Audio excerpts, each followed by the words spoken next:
Hello, and welcome to Thank You Five, a weekly show hosted by Straw Dog Theater Company, where we bring theater artists from around the world, or at least Chicagoland, into a conversation about live theater in a digital world, with the spirit always of gratitude and innovation. My name is Michael Reyes, and I will be your host for this episode. I am a Straw Dog Ensemble member, class of 2018. I also have the privilege of serving as president of the board of directors. And as a side note, we are always looking for passionate and talented folks to join the board. If you're interested, I'd love to talk to you. You can check out our website for information on how to get connected. I have been a member of this great theater community, the Chicago theater community, for decades, mostly as an actor and singer. But I have also obviously dabbled in straight up volunteerism and production kind of stuff. But mostly, I'm very happy to be here tonight. If you're watching this on YouTube, you can head over to strawdogs.org/thankyou5 to join the chat, ask questions, and more importantly, vote on questions that are there so we know which ones you want us to ask our panelists. And speaking of our panelists, let us now meet our tonight's group of dignitaries, starting with Brian. All right. Can you hear me? We can. All right, good. Brian Amidei.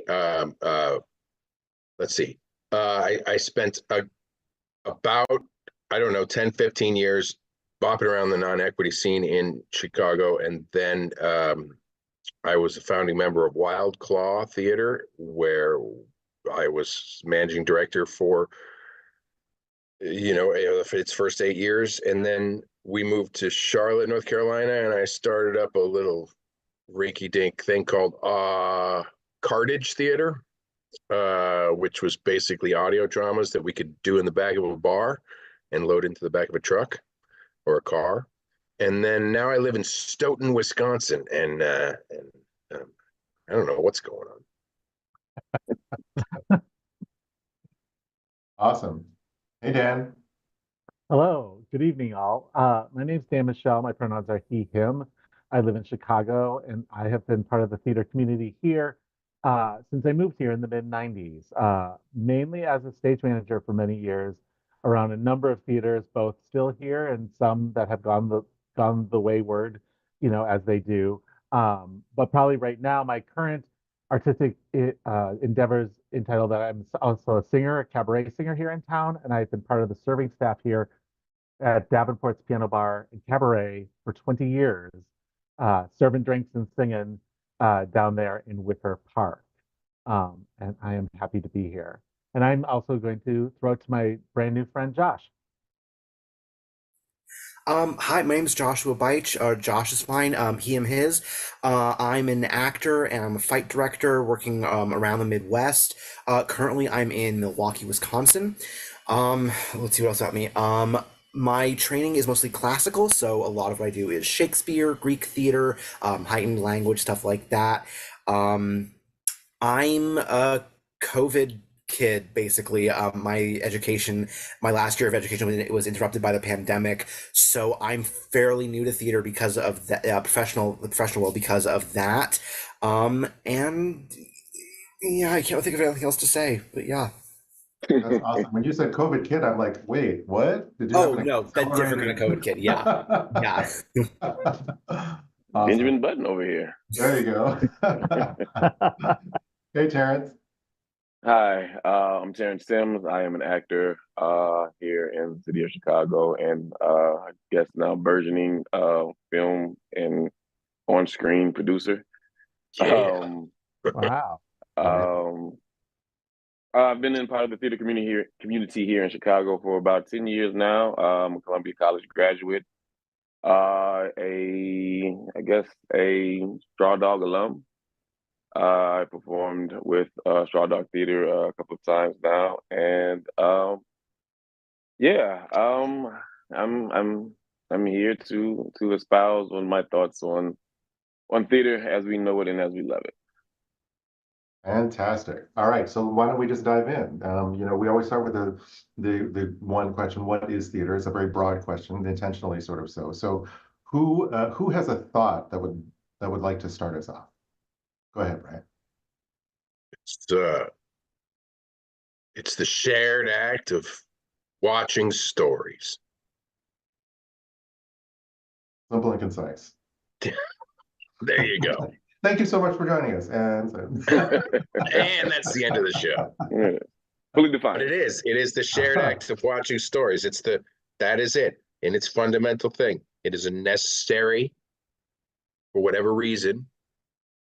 For whatever reason, we are hardwired that we need that shared ceremonial act of watching stories.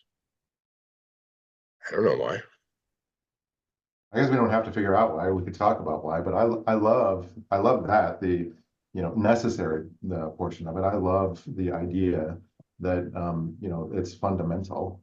There are so many of us doing it, practicing theater that that's good to know or good to believe or think anyway that we're doing it for a good cause. Who else? Well, I mean, history backs it up. Oh yeah. Like Christianity stomped out theater only to bring it back through ceremonial church plays, Right. Hmm. Well, Anyhow, sorry. when I was thinking about what is theater, I was thinking the first is that kind of what isn't theater. It's so much is theater, and I think that's what you know, Brian. What you said, that word necessary is resonating with me really well. It's just like this necessary intrinsic part of humanity that you just can't get away from. Like you can't get away from theater. It's just part of the ethos of the society. It's like we have to do it. We have to see it. We have to experience it. I mean, yeah, it is a language that we use to describe our lived experiences, right? Like as a community and as society, like theater is takes on many shapes and many forms, but like it thing that it does is that it is the thing that is common is that it is a mechanism of telling our stories, whether it is to entertain or to hold on to history or to whatever to relate a story. It is about us expressing how we feel about the world we are experiencing, whether we're enjoying it, whether we're upset with it, whether we're trying to understand it, figure it out, all of those things. It allows us to encapsulate all of those things and explore in all of those ways um, through that medium. Yeah, I think for me, I always tend to define things by what they do. I think for me, theater is it is for me, from my experience, from my observations, it's one of the best ways that we as a species can practice empathy. A couple of years ago, there was a podcast from Hidden Brain with Shankarvidantam. He was interviewing a performance artist named Wafa Bilal. What he did was he chained himself to a bedpost and had a paintball gun mounted with a camera, and he invited people to shoot him with a paintball from around the world. And what he was doing, for him, it was an experiment in empathy. And he has this term that I really love, what he calls it an empathy gym. And I think theater is very similar. It is sort of that kind of thing. It's an empathy gym where we go to work out the empathetic muscle. It's a thing that has to be worked to grow and to be strengthened. I think that's what theater does, is that it's sort of this place where we can go to work the empathetic muscle to get it bigger and stronger. Because I think that's what we need as a species to live in the world, is a strong sense of empathy. I think that's what theater does for us. Is that part of what makes theater necessary, you folks? What do you think about that? I would just say that for me, the essential part of theater is live and shared. So another definition I might say, when you say what is theater, it is that space, that indescribable space where the stage ends and the audience begins. Now that might not be theater, but it is where theater happens. So how's that for heavy? it's funny. I've been helping to host this long enough now that some of my conversations are becoming a little bit interconnected. But we at one point a while ago, and I think this is in one of the first few episodes that I hosted anyway. we were talking about, I came in with a very strong perspective that theater must be in the room. We must all be here and it must, I kept saying to myself, it must. And one of our first panelists was like, actually, I haven't done live theater in a year. We only do theater on Zoom. And then we had a lovely conversation about what is the, nature and space of theater. So I don't know, what does anybody else think about the space, the venue, that kind of stuff? What is theater? The space.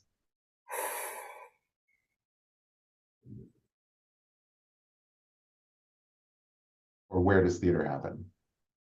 But again, I don't think it matters. Theater can happen in all sorts of different spaces. I love it. It can happen in all, but it is where those two things meet, where the audience meets the play, right? And sometimes that can be a physical space. Mm-hmm. If you're lucky enough, you've been in a show where you experienced that physical space right in front of you, where like, oh man, shit's happening there. You know? Mm-hmm. Yeah, I think that theater taking place over Zoom has introduced some interesting things about like what is theater and what makes up theater. I am personally not a fan of participating in Zoom theater. It is not my forte and cup of tea. Mainly because it just feels a bit stifling to me. I feel stifled as the audience. I don't have the ability to move and play as much as I would like to. I have to keep it all in this box.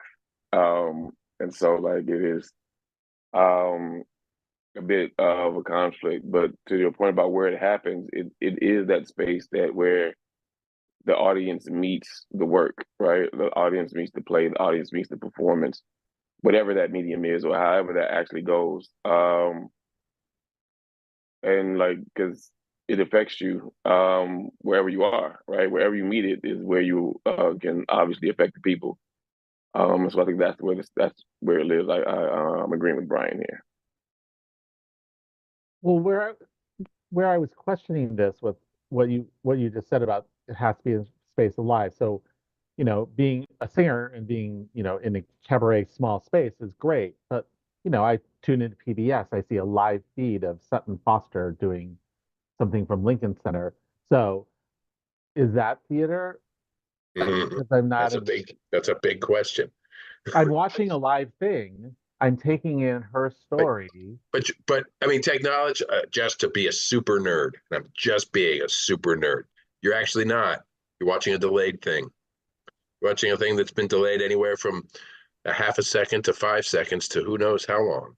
They tell you it's live, and it's about as live as they can get. But does that make it a different thing? I don't know, because if my soul is thinking it's live, does then that make it live, delayed or not? My belief, suspension of belief. I know what you're saying. Like I'm like, yeah, there's a delay, but I feel like I'm experiencing this right now, and there's that kind of, I'm experiencing this right now with Sutton Foster and feeling what she's singing to me. I absolutely understand. Absolutely, 100%. I have a Ella Fitzgerald album that was recorded live at Mr. Kelly's in 1968. That you can hear people smoking, and it's the greatest. It's the greatest thing. It's one of my favorite musical possessions. They did a wonderful job of capturing a live event. In my personal opinion, that is different than being at the live event. It's sort of like I used to say that Lake Michigan was the greatest ocean substitute in the world. It's absolutely not the ocean. But if you can't get to the ocean, there's no better substitute than Lake Michigan. I mean, that's exactly true. If you can't get to Broadway, then you should go to Storefront Theater in Chicago. Absolutely.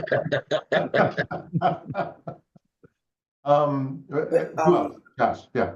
Yeah, I mean, it's sort of to that point of the recording and the, you know, as live as we can get it, live performances. I think there is something to that, the simultaneity of experience, not just in terms of the audience, but in terms of the audience and the interaction with the people on stage. Because yes, watching Sutton Foster remote from Lincoln Center, you know, here in Milwaukee, down in Chicago, whatever, is really cool. And whoever I'm with, if I'm like watching that with my family, or I'm in like a larger theater, like a movie theater space, there is that simultaneity of experience between me and the rest of the audience. But there is sort of a disconnect, because what there isn't is the simultaneity of experience between me and the performer, even if it's as live as we can get it. We're not experiencing the same thing, because for me as an audience, it's being mediated to me through the medium of the camera, through the medium of the screen. If there's any editing or any like switching between cameras that they're doing, it's all being mediated to me, as opposed to the direct experience of there's a performer on stage, and then just a few feet away is me and the audience watching them. We're breathing the same air.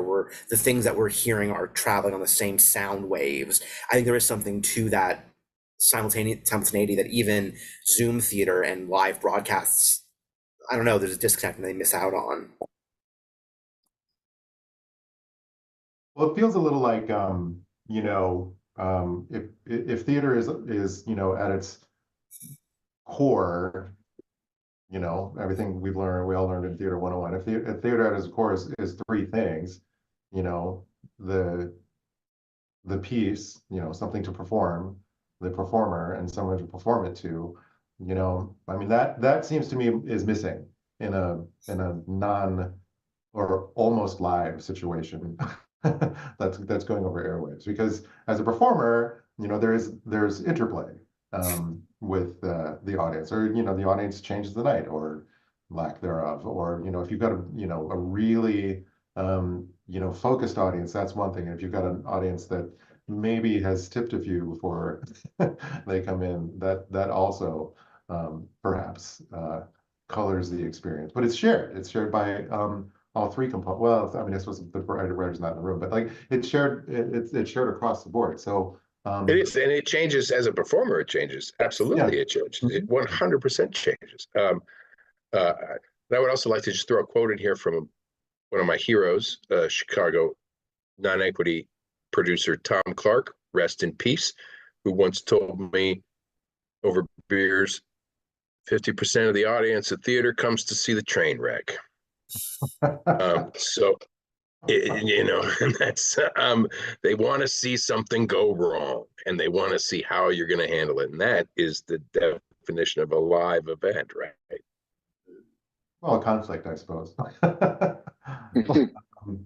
I had a teacher who an acting teacher who's talked about how, you know, like the character doesn't actually exist until the moment that an actor steps on stage to embody the character. Before that, it's just words on a page, and it's not like something you can sort of, it's beyond that. It's not something you really can conceive. And sort of to extend the metaphor that theater doesn't really exist, doesn't really happen until there's an audience and until it's being performed in front of them.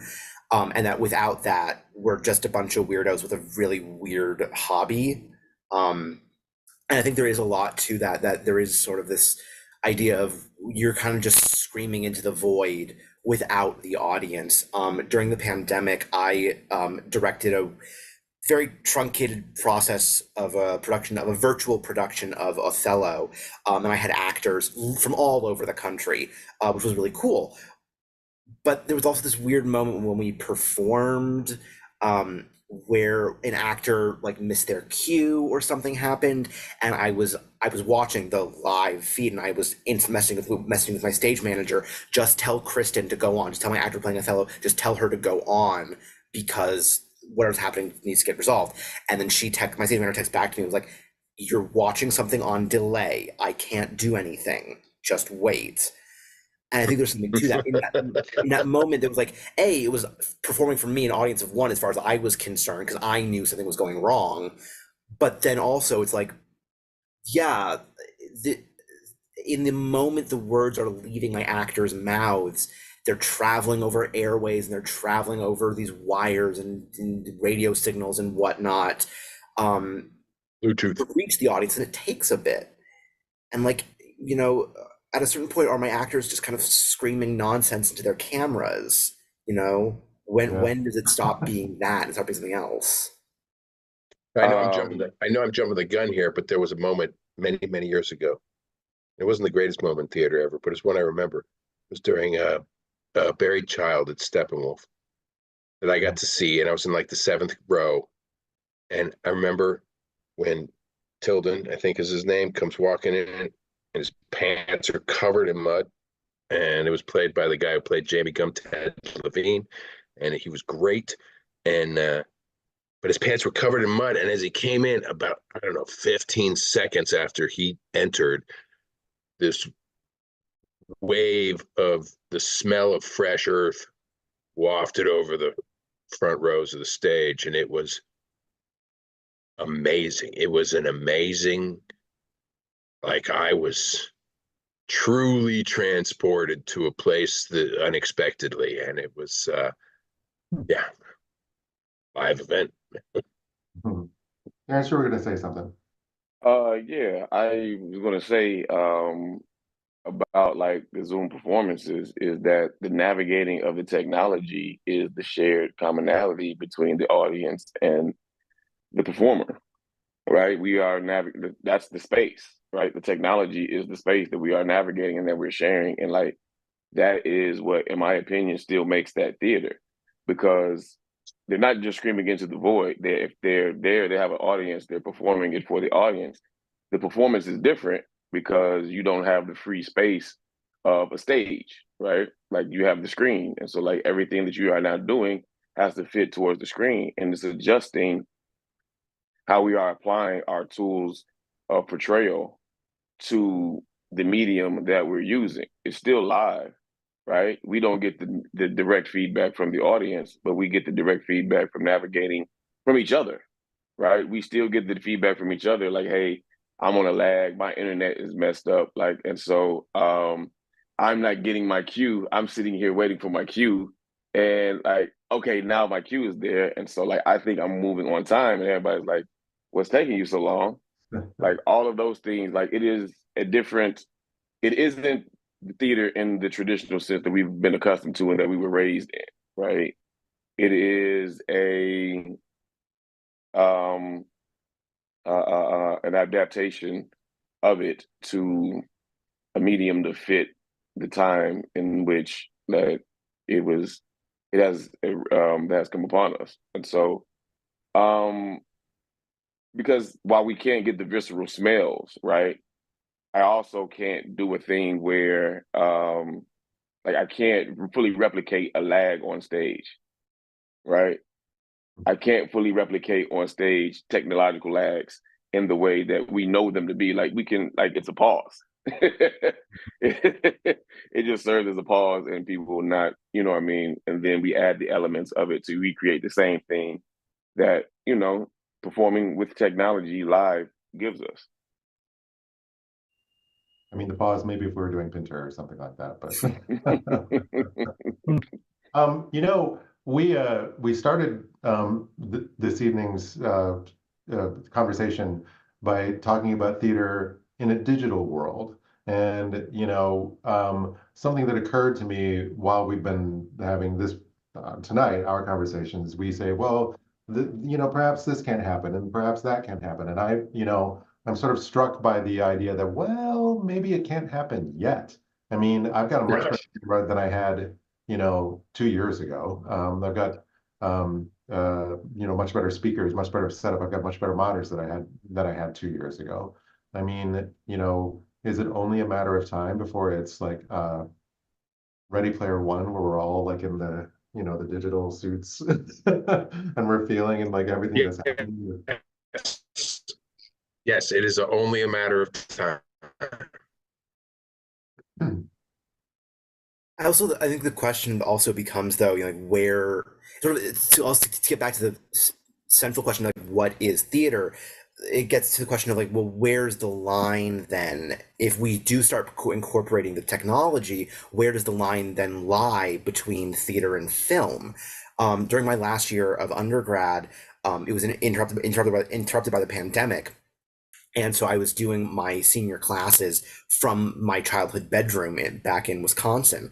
And one of my classes we were working on, well, it was supposed to be one thing, but then when the pandemic hit, it was changed to doing writing an original one-person show. And part of that were these mini assignments to like longer monologues.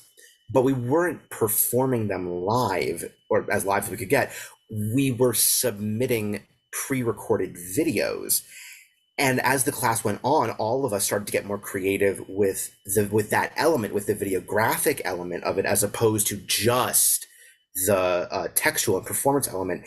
And a lot of people created essentially tiny short films. And it was really cool and really great to watch. But then a lot of us in the class started to feel, okay, this is a different class. Were we all in person? Were we back in the classroom? This is a different class than what we would be doing now. And so I think that gets to that question of where is that line drawn? I remember during the pandemic, there were a lot of these think pieces that came out that would essentially boil down to what's next for theater? How does theater evolve? How does this make us grow theatrically? And I do think partially now the pandemic has eased somewhat. We've abandoned that and gone back to let's just do what we know, because that was crazy and weird and scary. We don't want to do that again. But I do wonder also, in experimenting with Zoom theater, I think it does give you certain things, like if you like for instance, writing a piece made for Zoom, made to take advantage of what Zoom can do for you, made to be these characters are in different places and they're actually on Zoom. That can be something that can be interesting, but you also have to then question, where does the line lie between theater and something else? You know, if we get to that point of whether it's already Player One and we're all in our sim suits with our VR goggles, where is that still theater? Like, we're all like, your avatars are all in a theater space, and there are theater actors who are their own avatars who are being operated from who knows where. Is that still theater? Is that something else? Is it film? What is that?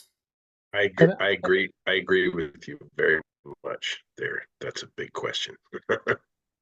Well, and this seems, I'm old enough to be reminiscent of like when projections and video and, your scenery was a big screen behind you. And there were pure theater artists who just didn't think that was theater because it was just spectacle. You were somehow that was taking away from the performance. And, they would poo-poo it, but I fully believe that it was still a theatrical experience. You still had performers. To go back to Brian's, you're telling a story and someone's listening to it. That's what's happening in a live setting. And not to get pedantic, but I believe there's a difference between theater and a theatrical experience, because I can have going back to what Joshua was saying. I mean, when does it become TV? Does TV even mean anything anymore? When you're talking about incorporating technology, is TikTok theater? I mean, it's theatrical. 100% it is theatrical. And it is using all sorts of elements of theater. But just as TV isn't film and TV isn't theater and film isn't theater, what makes theater?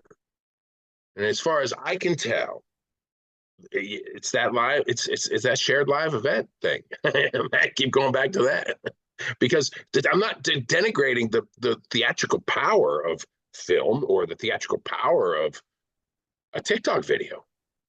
I'm just delineating the difference between that and theater. Yeah, I think to answer Josh's question is live, right? Film and television, they're edits, they're cuts. You stop, you start and stop, you start and stop. Live theater is live theater. You start and you go until you're done. Like, that is the line, right? When it stops being live and you start being able to make edits, then it stops being live theater, right? That I think that line is very clear. I think the point that Dan made about there being pushback with the incorporation of technology as far as the spectacle concern is with most things, right? Humans are generally creatures of habit. We like the things the way that we experience them. We really aren't. We don't really relish change, right? Because change makes us uncomfortable, and it takes us out of our comfort zones that we all fought very, very hard to develop and build. And so, yeah, it is what does spectacle, what is this incorporating these things? How does it affect it, right? How does it change it? And what does it change it into are the questions that we always have to be mindful of when we are trying to do these things and push things forward. But ultimately, as with everything, if it doesn't grow, it dies, right? And so it has to be willing to grow. It has to be willing to change. It has to be willing to try on different things to figure out what its next form is going to be in order to survive in the climate that we're in. So like you're saying, like, what if it's already player one and we all have these avatars? It's live. And so like we are doing this with other people with live avatars who are our actual audience. And so it is still theater. It is theater and maybe something else as well, but it is also still theater. Not to plug our own productions, but I'm going to anyway. Straw Dog is we're doing a thing now in a bar, sort of a short version of Julius Caesar. And there is, obviously the live aspect of it. And we have so many tickets that are, going to be that are available to the audience. But we also have, a video component, so you can watch it on, live streamed. But the live stream it's not recorded. We're not going to make it available after the fact. So it's finite in that way. And your experience as, let's say, sitting at your desk watching it, it's going to be very obviously vastly different than your experience. And if you're in the room, when I saw it, our first, when it opened, when I saw it, I was fully prepared once again to be like, live theater's got to be live, and I'm going to be distracted by that. But since it was sort of in the round, it's an alley setup really. But the moments that I couldn't see a certain actor's face, I could certainly see them on screen. So I'm like, oh, that really enhanced the experience for me because I can actually see it all, and so. I'm interested, Terrence, as you were saying, I bring that up because, what other ways is theater evolving? What other way so we've incorporated that.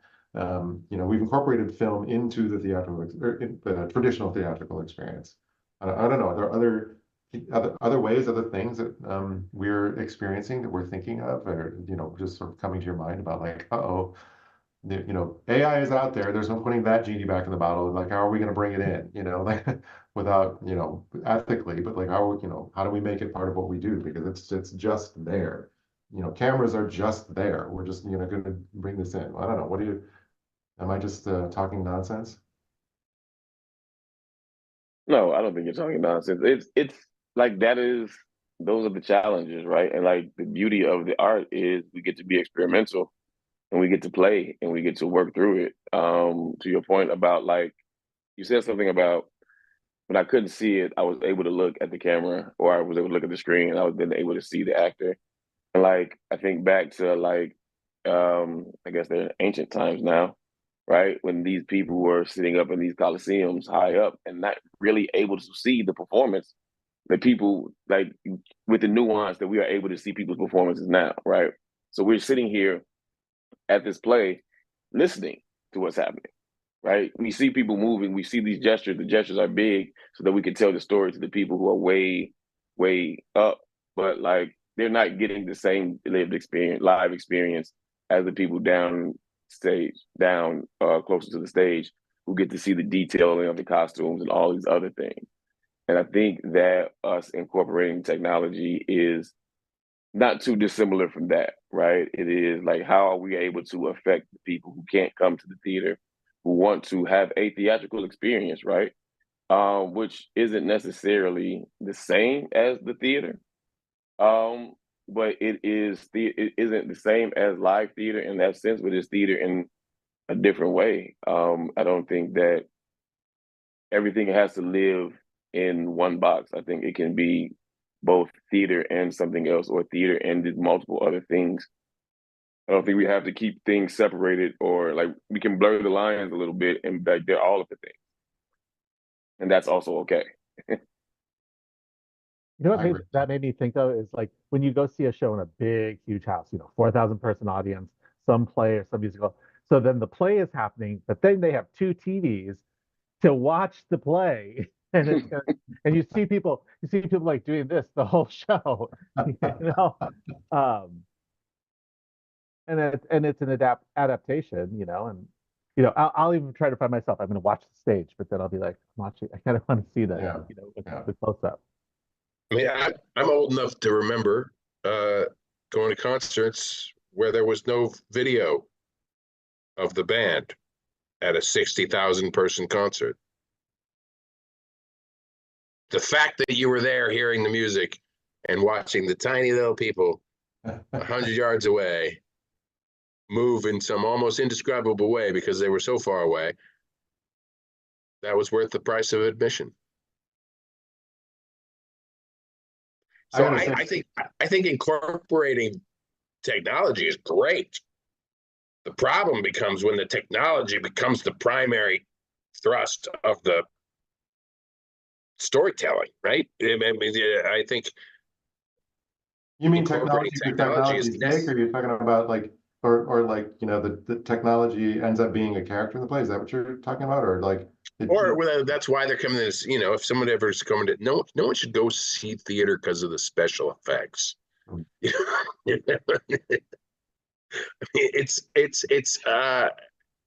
I have no idea outside of playwriting or maybe lighting design how you would incorporate AI into theater. And that's probably because of my limited imagination. But beyond that, I think technology is just a tool, like any other tool. Projections and adding video, the element of video, and all of these things. If they help you tell the story, it's absolutely fine. This is weird, just been on my mind a little bit lately, but is puppetry technology? I mean, puppetry is really cool. Yes. And I've performed with puppets that have, brought me genuine emotion. But it's rudimentary technology, but it is technology. Remember, the wheel is technology. I know that my puppet son was really dear to me.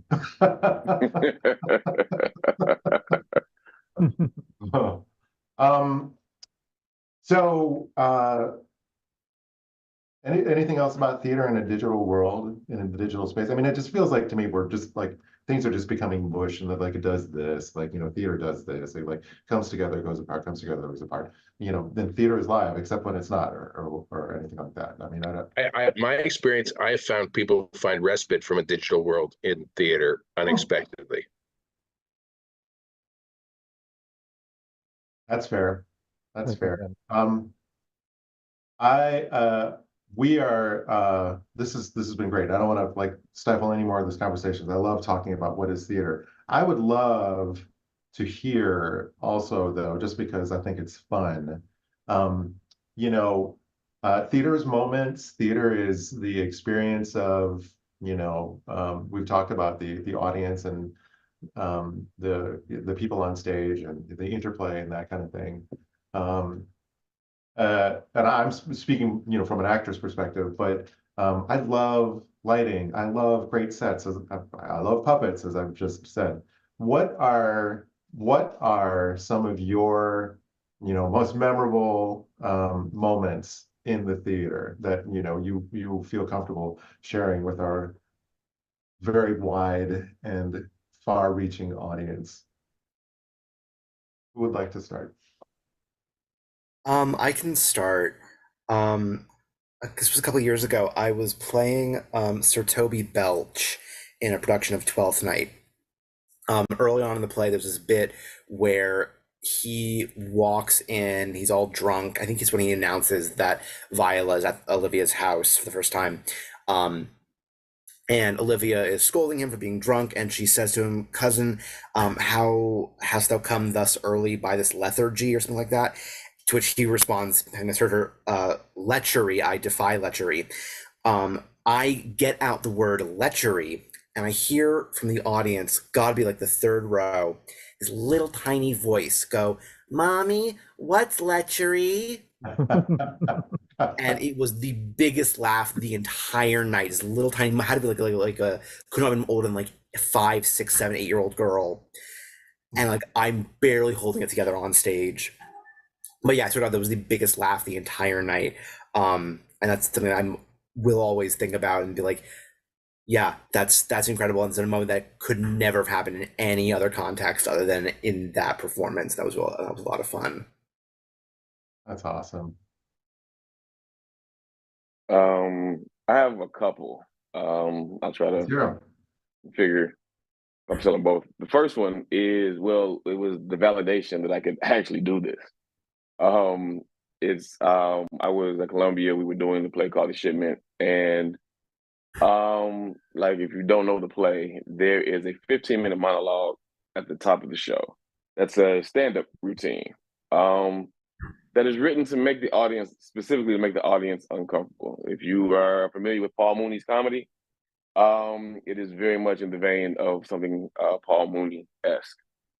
And so we're doing it, and in the way that it was set up, I couldn't see the audience faces. I had a spotlight on me so I could see the knees of the front row. And so the nights when the crowd was younger, we worked out was like when we had a lot of vocal responses, and when it was an older crowd, like, they were quiet. And like the first time that happened, I was like, well, guys, this didn't go the way we thought it would. So the jokes didn't land. We got to get the show back. And then the playwright, Young Jin Lee, came to the show during the run, and it just happened to be like the best performance of the run. Like the whole show, like we smoked the whole show.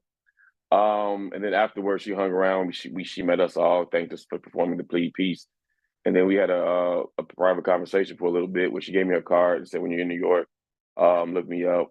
I really enjoyed your work on the show and everything." And like, I came to theater from sports background, so I went back to school to get my degree. I'm in school with a bunch of people who have been doing theater since like 7, 8 years old, and so like I'm like, can I do this? I don't know, right? Like, I'm like, I think I can. I think I'm good. And like, it's a warm environment where everybody nurturing and kind to you.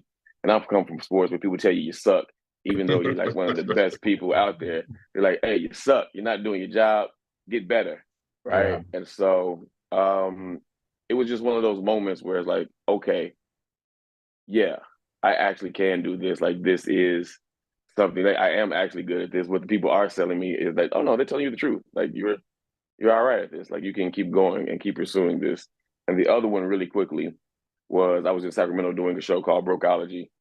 And I had the unique experience. It's about this dad who has MS, and his sons are navigating, like, how do we take care of our father as we both enter different parts of our own lives, right? And how do we branch out to become our own men?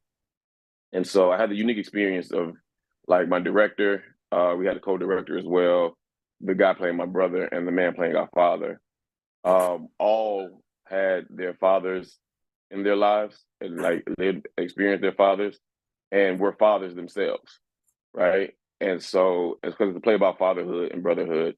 And I was the only person who wasn't raised with their father and don't have kids.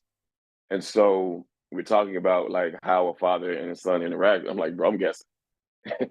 I'm out here guessing and going off inspiration and going off the things that I've seen and looked at, but like, I don't have this lived experience.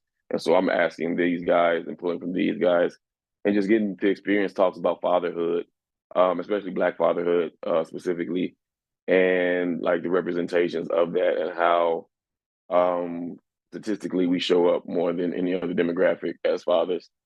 But our reputation is that we are absentee fathers. And so like, it was just a beautiful experience to see these men and bond with these men and perform with these men and just rip people's heart out every night.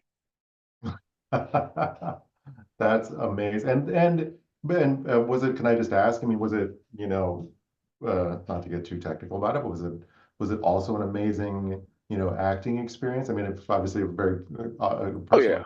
You got to pull all this stuff together. You got to create the guy that had all the stuff that you didn't. Oh yeah, like it was a great acting experience, and like personally, it was just a healing experience. I was at a very, very low point when I went to do that show, and I was like, I kind of don't want to go because I just don't want to. I don't want to leave my home, right? Like I just don't want to go outside and face the world. Wasn't I didn't want to go do the show.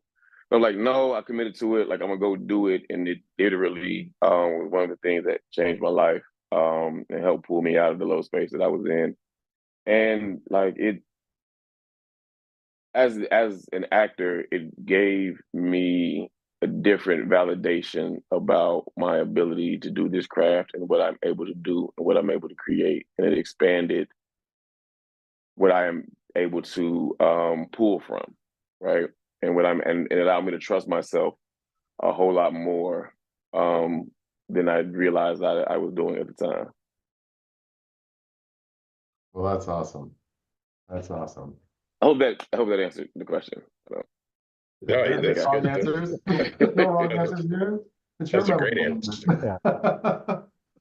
Yeah, right. I've got nonsense. I mean, Nice. not really nonsense. I've got two, and then one bad one. Then the first one, the real one, was we did Killer Angels, which is the Michael Shara book at the Lifeline Theater, and we did it just as George W. Bush was invading Iraq. And so as we opened that show, you could feel the audience was sort of rah, rah, war, America. I don't know what's going on there now. I've been removed for 10 years. But at the time, Lifeline their shows ran for freaking ever. They were like 52 shows in a run. They would run for a long freaking time. So people expected us to go into Iraq and mop that up, and that did not happen, if you remember correctly.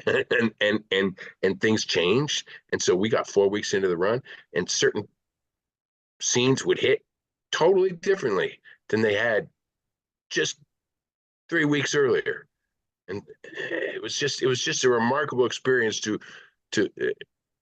feel that. And again, going back to the live experience, feel that evolution of the audience that happened with us as people got weary of war and tales of war. That's number one. Number two, when I was doing Wild Claw Theater, we spent a lot of time on effects. We had some really cool effects. We had blood shooting from throats, and we had blood bags, and we had bleeding walls. We had the most effective thing. And when we started the horror theater, no one was doing horror theater, and the thing was, why would you can't compete with movies. What we learned is, again, going back to that live event, you didn't have to compete with movies. It was an entirely different aesthetic. Because it was happening there, you were accessing a part of their limbic system, or there's some lizard brain part of their of their fear center. And of all the special effects we did, there was one scene where somebody's going up a staircase, and it was a guy with a sock on his hand reaching up and grabbing his foot from underneath the staircase. And we spent hours and lots of money on special effects. The biggest reaction we ever got was a guy with a sock on his hand. And then I had one bad one, but I can't remember what it was right now, so I think my time is up. I had one bad one. There's no time. If you remember it, we'll come back to you, Dan. I've always answered this question this one way, and I was an audience member. And coincidentally, so I'm originally from Minnesota. So the Guthrie Theater right now is doing all 3 history plays: Richard II, Henry IV, Parts 1 and 2, and Henry V. Well, they did it when I first got out of college, and I bought a ticket for the whole marathon day. So we got through Richard II, we got through Henry IV. You got to your dinner break, and it was noon to midnight, and we came back at 9:15 for Henry V. The cast walks on stage, and it was a standing ovation for 5 minutes before the play started. Oh, wow. It was the most we were in this together. Like, we had spent the whole day together doing all this Shakespeare, and we still had one more, and we're there. And I will never forget that moment, because every person on that stage, and the 2,000 people seeing it, were right there at that moment. And I would kill to go back to Minneapolis and go see it again now that it's about to play, and do the full day again. But that was special.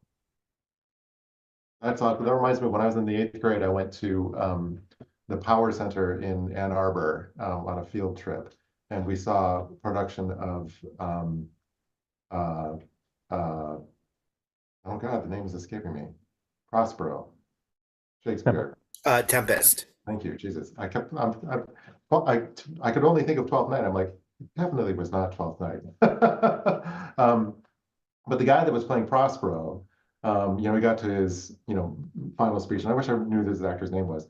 But, in keeping with, what's happening on stage, the lights behind him sort of gradually went out, and there was a spot on him that got smaller and smaller and smaller until it was just on his face, and he said his last word, and it blinked out just like that, and I thought I had died and gone to heaven. It was just a profound and moving experience, and I was like, oh, I think that's awesome. I think I really do want to do this. It's really going to be amazing. Brian, did you think of the bad one yet? Oh yeah, I did actually.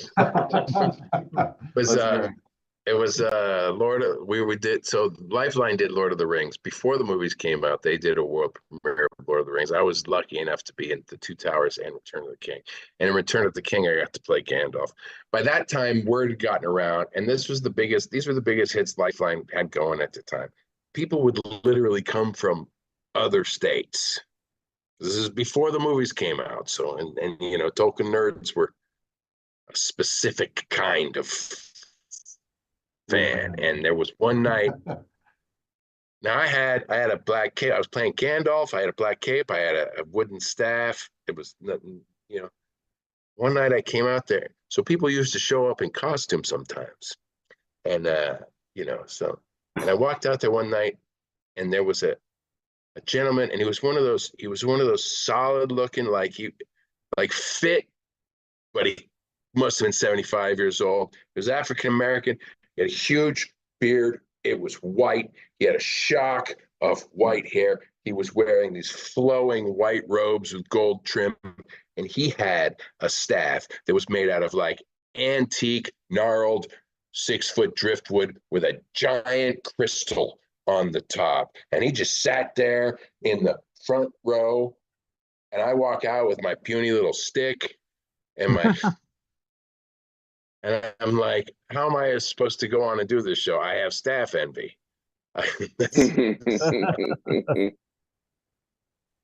It was very difficult because I got outclassed by a dude in the first row, and it was very difficult to keep focus. That was a difficult theater experience. But could he memorize lines? I mean, really? I wouldn't put it past him. I think he was an honest to God wizard.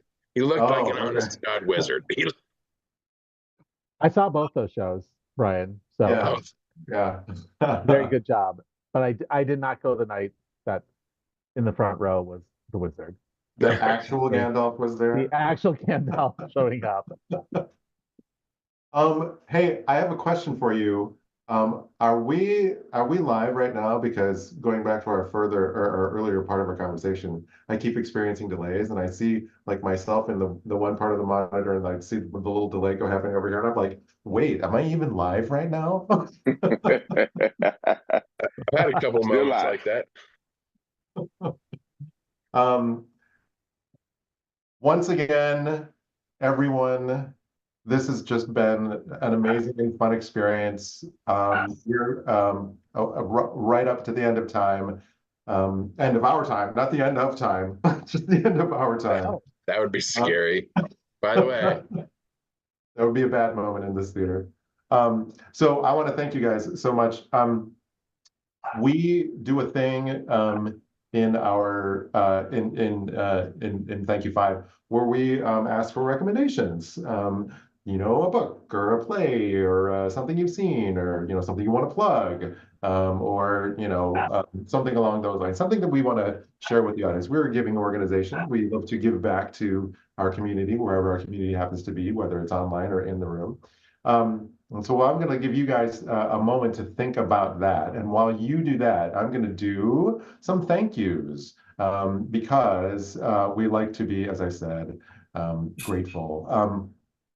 We have five thank yous that we want to do. The very first thank you, we want to thank you, you, our panelists. It's been a great conversation as usual, and I'm really happy that I got the opportunity to be your host tonight. And we really, really appreciate you being here, your dedication to the art, and your willingness to have this conversation. So thank you very much.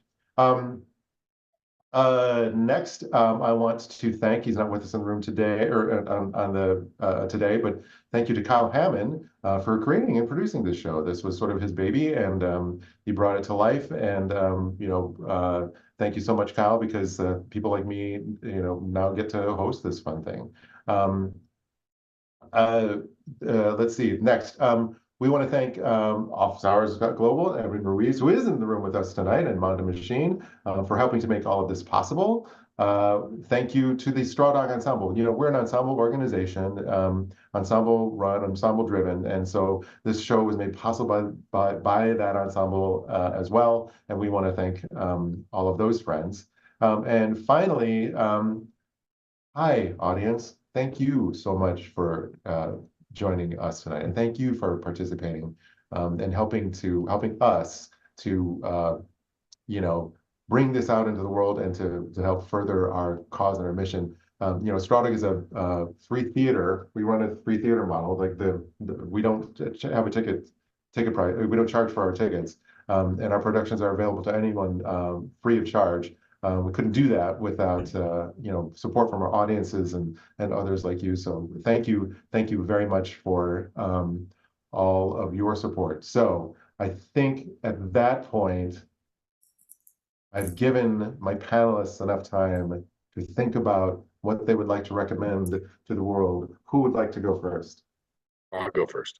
Thank you, Brian. The musician Charlie Parr, Parr, recently released an album this week, I think. There's a song on it called Boombox. Everyone should find it and listen to it. And if you don't like it, send it to an enemy. If you do like it, send it to a friend. Why do you like it so much? There's a lyric in it. It says, "When I dance, this is how I dance." And I don't know if you've ever seen me dance, man. When I dance, this is how I dance. Let's look it over. You may have your own dance, but when I dance, this is how I dance. That's awesome. That's awesome. Who's next? Well, I can go. So I recently read this book called they even have it right here, Digital Body Language. It's by Erica Dwan. It's not a theater book. It's a book just about how we are communicating in this digital world. And it's got just, basic things, but just things to think about and things, how communication has changed. And as a theater artist, it's about communication, telling that story. So whether you're a theater artist or not, I think that's a great book for anyone to read. Amazing. Josh, how about you? You're in the center of my screen right now. Yeah, sure. There's a play that I really love. It received its world premiere production in London in January of 2020. And it's in that way oddly prescient. It's called You Stupid Darkness. It's by Sam Steiner. And it's about these four people who run a crisis call center during the apocalypse. It's a really, really gorgeous play. I just love it so much. I made a promise to myself during the pandemic that I would not read any plays that were written during the pandemic about the pandemic because it would depress me too much. This one gets in under the wire because it was technically written and premiered before the pandemic hit the world. It's a really gorgeous play, and I really love it a lot. It's called You Stupid Darkness, Sam Steiner. You can get it for like $12 from, I think, Dramatis or DPS. So if you love reading good plays, read that play because it's really good. Awesome. Okay, Terrence. Piggybacking off the darkness, I'm going to plug this documentary film that I'm producing called Staring at the Dark. It's about a friend of mine, Leah Gibson. Her father is from what is now a ghost town called Bay Harbor, Florida, near Panama City. And what she's doing is she's trying to build an archive, and we are using like filmmaking as the foundation of starting the archive. So we've asked people for like old home movies, old pictures, and things like that that we are going to digitize and synthesize into this picture mapping effect that we are going to have at 4 or 5 different sites where Bay Harbor once stood. It is now incorporated into the larger Bay County. And also we're doing interviews from people who have once lived in Bay Harbor, and through that, we are documenting that in both the picture mapping and then presenting that as part of the foundational pieces for the archive. And it's called Staring at the Dark because it's about the uncertainty. What happened in this area as well is Hurricane Michael hit the area and destroyed like the city hall, the elementary school, and a couple of other like critical buildings. And 5 years later, they still look the same as the day after the hurricane. FEMA funds were misappropriated, and so like they probably won't get the full allotment of FEMA funds.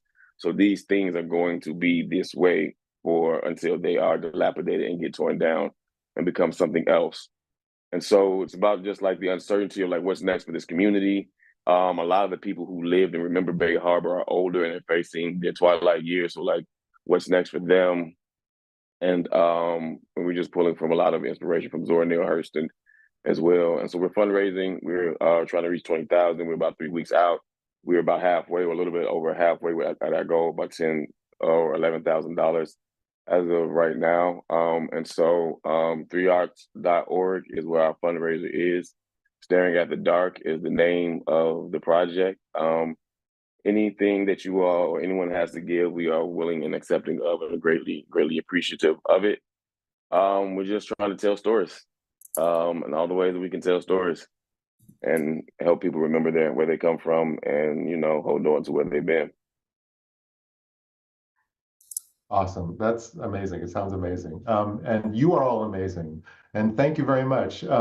Then thank you to our audience once again. We'll see you next week for another conversation with more theater artists. Please do feel free to submit all of your questions. If you want to join or have a friend that would want to join, tell them to go to strawdog.org/thankyou5 and take a look there. And again, thank you for watching. We will see you next week. Bye, everyone.